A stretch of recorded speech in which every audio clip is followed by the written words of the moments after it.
Hello everyone, welcome to my channel route to success. आज हम discuss करेंगे और जो देखेंगे कि अभी जो हॉस्टल वार्डन छात्रावास अधीक्षक की जो भर्ती आई है 2024 की, उसके बारे में जो इम्पोर्टेंट आवश्यक जानकारी है उसके ऊपर अपन थोड़ी सी नज़र रखेंगे और उसका कंप्लीट सिलेबस देखेंगे कि एग्ज़ाम के लिए आपको क्या तैयारी करनी है।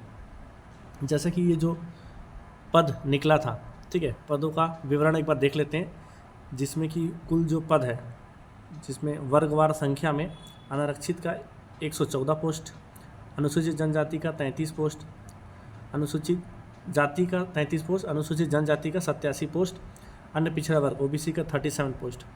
और यहाँ पे जो वर्गवार संख्या है जो केवल छत्तीसगढ़ के स्थानीय निवासी महिलाओं के लिए आरक्षित है, ठीक है, जो सिर्फ महिलाओं के लिए आरक्षित है, उसमें अनारक्षित का है 34 पद, अनुसूचित जाति का है 9 पद, अनुसूचित जनजाति का है 34 पद और अन्य पिछड़ा वर्ग का है 11 पद। और जो भूतपूर्व सैनिक है उसमें उनके लिए जो पद आरक्षित है उसमें अनुसूचित जनजाति के लिए 11 पद, अनुसूचित जाति के लिए 3 पद, अनुसूचित जनजाति के लिए 8 पद और अन्य पिछड़ा वर्ग के लिए 3। और जो अपना बैकलॉग के लिए यहाँ पे जो है अनुसूचित जनजाति के लिए 29 पद, तो टोटल यहाँ पे हमारा 300 पद का जो वैकेंसी आया है यहाँ पे, जिसमें कि आप देख सकते हैं इसकी जो सैलरी है वो आपका 5,200 से लेकर 20,200 तक और ग्रेड वेतन आपका है 2,400, ठीक है, मतलब मैट्रिक लेवल आपका 6। और इसमें जो एजुकेशन क्वालिफिकेशन जो मंगा है वो आपका 12th मंगा है, प्लस 12th के साथ ही साथ आपको कंप्यूटर प्रशिक्षित अभ्यर्थी का अधिमान्यता दी जाएगी, ठीक है। तो आपका कंप्यूटर का भी सर्टिफिकेट आपके पास होना चाहिए, कंप्यूटर का ज्ञान आपके पास होना चाहिए। तो आज ही ये जो नया नोटिफिकेशन जारी हुआ है, ठीक है, ऑफिशियल वेबसाइट पे व्यापम के 1 तारीख का आज ही के आज ये हुआ है। इसमें आपका जो सबसे इम्पोर्टेंट है वो अपना है ऑनलाइन आवेदन पत्र भरने की प्रारंभिक तिथि 1 मार्च, मतलब यानी कि आज से ही आप ऑनलाइन फॉर्म भर सकते हैं। इसका अंतिम तिथि है 31 मार्च, मतलब 1 महीने का समय है आपके पास। 1 महीने के अंदर इस पूरे मार्च में आप कभी भी आप ऑनलाइन फॉर्म व्यापम की ऑफिशियल वेबसाइट में जाके फॉर्म फिलअप कर सकते हैं। और अगर फॉर्म भरने में किसी तरह की कोई गलती हुई तो त्रुटि सुधार आप 1 अप्रैल से 3 अप्रैल के बीच में आप कर सकते हैं। और जो आपका जो एग्ज़ाम सेंटर है, परीक्षा केंद्र है, वो पूरे 42 जिला मुख्यालयों में होगा। जितने भी जो मेन मुख्य जिला मुख्यालय हैं सब जगह पे एग्ज़ाम सेंटर रहेगा, जैसा कि बाकी व्यापम के एग्ज़ाम में रहता है, ठीक है। सॉरी, यहाँ पे आप ऑनलाइन जो उसकी वेबसाइट है इसमें आप जाके फॉर्म आप भर सकते हैं, ठीक है।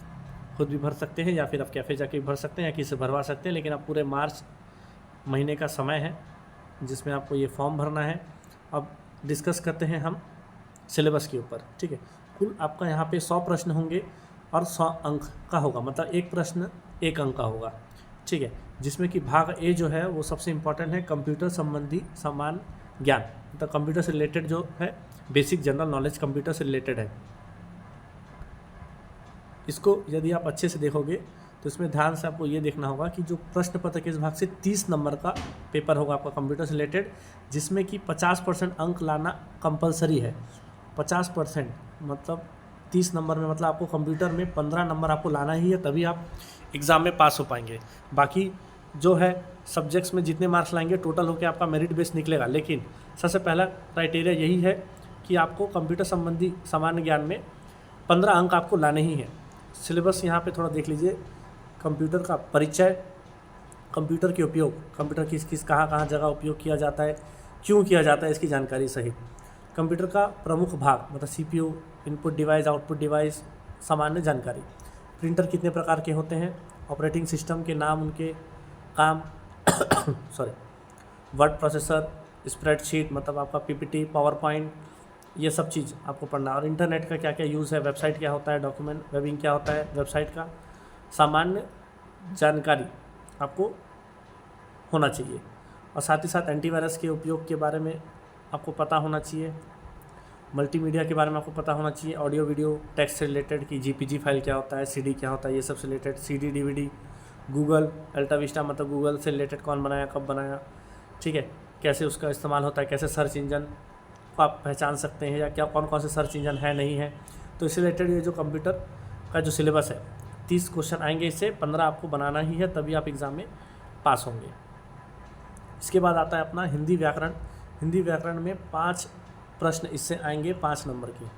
इसका सिलेबस है स्वर, व्यंजन, वर्तनी, लिंग, वचन, काल, संज्ञा, सर्वनाम, विशेषण, क्रिया का व्यवहारिक प्रयोग, समास, रचना एवं प्रकार, संधि, स्वर, व्यंजन एवं विसर्ग संधि, व्याकरणिक अशुद्धियाँ, शब्द रचना, उपसर्ग प्रत्यय, शब्द प्रकार, तत्सम तद्भव, देशज, विदेशी शब्द, पर्यायवाची, विलोम, अनेकार्थी शब्द और मुहावरे और लोकोक्ति।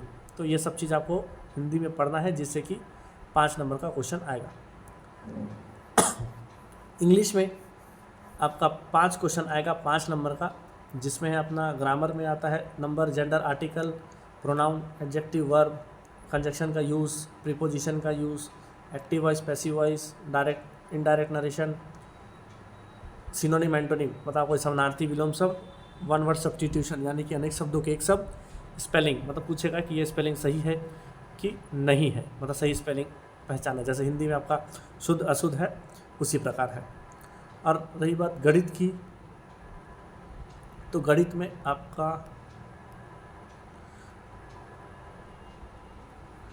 आपका 25 प्रश्न होंगे, जिसमें कि आपका पूरा 25 क्वेश्चन आएंगे, ठीक है। तो इसमें अपन देखते हैं जो फर्स्ट है, इसमें महत्तम समापवर्तक, लघुत्तम समापवर्तक, एलसीएम एचसीएफ हो गया आपका, उससे रिलेटेड क्वेश्चन, औसत, एवरेज, परसेंटेज, चाल, समय, दूरी, स्पीड, डिस्टेंस, टाइम, इससे रिलेटेड आएगा क्वेश्चन, सामान्य ब्याज, साधारण ब्याज, simple interest, compound interest, profit loss, लाभ या हानि, ठीक है।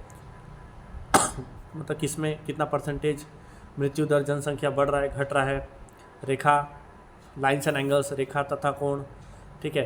आपका त्रिभुज, ट्रायंगल, क्वाड्रिलेटरल, ये सब से रिलेटेड, त्रिभुज, चतुर्भुज और वृत्त, समतलीय आकृतियों का क्षेत्रफल, त्रिभुज, आयात, समांतर चतुर्भुज एवं संलग्न चतुर्भुज, कोष की मांग, लंबाई, चौड़ाई, ऊंचाई, क्षेत्रफल, आयतन, जितना है ये सब आपका 25 क्वेश्चन आएंगे 25 नंबर का।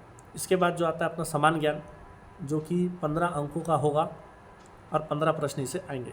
जैसे हमारा जो भारतीय राजनीतिक व्यवस्था, संविधान, वो आपको पढ़ना पड़ेगा, इतिहास और जितने भी राष्ट्र आंदोलन हुए वो आपको पढ़ना पड़ेगा, भूगोल आपको अच्छे से पढ़ना पड़ेगा, जिसमें कि भारत का भी भूगोल पढ़ना है आपको, छत्तीसगढ़ का भी भूगोल पढ़ना है, और उसके पर्यावरण के बारे में, भारतीय अर्थव्यवस्था भी आपको पढ़नी है, सामान्य ज्ञान वो भी आपको पढ़ना पड़ेगा।